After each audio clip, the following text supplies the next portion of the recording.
Hello Lego lovers, Lego Fan 46 here, and today I'm going to review a set that I just got recently, the new original trilogy Lego Star Wars X-Wing. First, let's start off with the minifigures.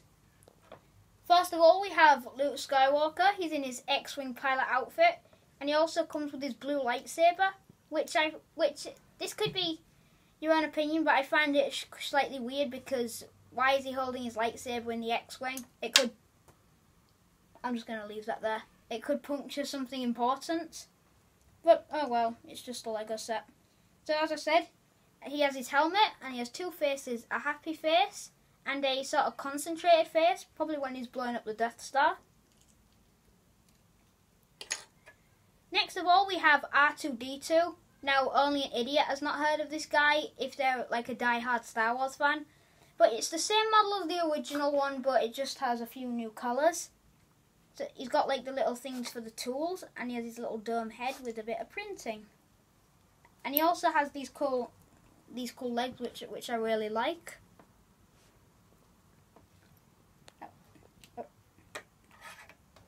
Next up, we have Biggs Darklighter. Now, what I really like about the X-Wing sets is that they give you the main pilot minifigure. But they also give you an extra pilot in case if you want to reenact the X-Wing blowing up, because you can't blow up Luke because he's the main character.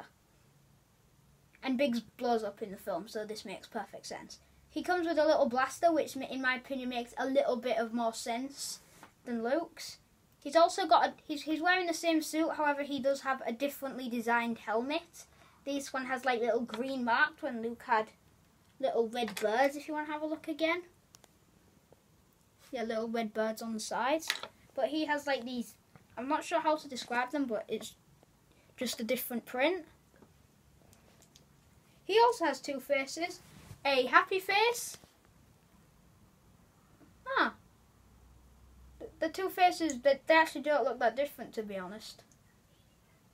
That's a letdown. Oh well.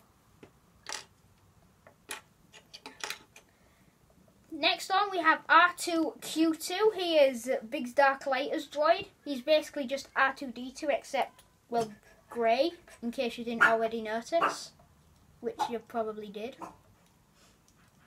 Like I said, he's just got the same printing and just basically grey. He's got the tools and the dome and the same legs. This it's like really flimsy, this one. Not really sure why. Sorry, I got a little distracted there. One thing I want to also point out about these X-Wing parts is that you can actually, if you actually tilt it up, you can actually see their things underneath. So that's a bit of a problem. But it's not really that noticeable. Not really sure anyone would really notice.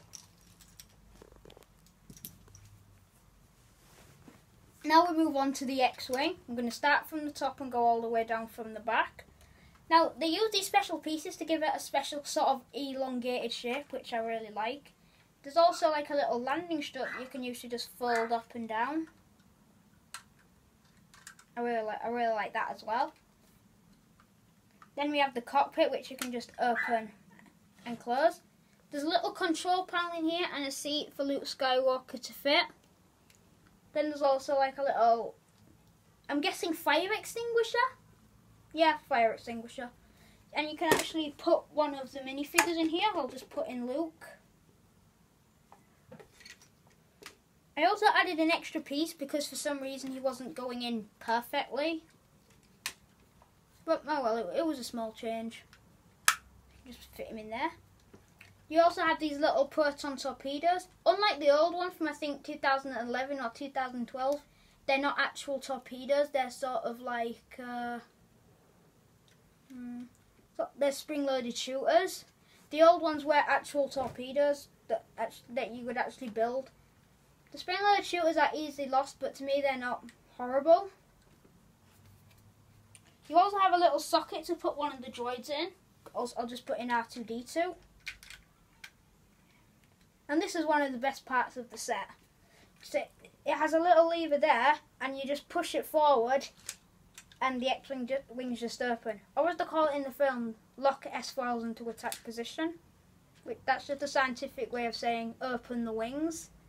It's also extremely time consuming. While someone is saying that, one of the enemy ships could just come from behind, and we're going off topic. Let's just continue with that. There are 4 engines which are made out of sort of barrel pieces, which I think is a really odd piece choice. They could have used some of those like circle pieces. Comment down below if you know what I mean. And when you pull this back, this literally always happens. See the springs on the back, they give it more force when it goes down, and sometimes one of the spring-loaded shooters goes off. Yeah. But on the wings, you have like these little cannons. And then they have the engines, which are very important for some weird reason. It spoils in The Force Awakens. A Stormtrooper shoots here, and Poe's X-Wing can't take off.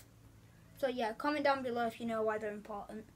There's also like 2 landing struts here, and some exhausts. So that's going to do it for this video, guys. Hope you enjoyed it. I've got a lot of new Lego sets recently, so I'm definitely going to be reviewing them at some point.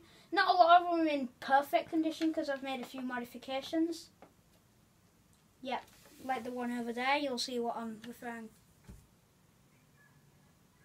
I'll definitely review that at some point, but not today. So, see you next video, guys. Bye.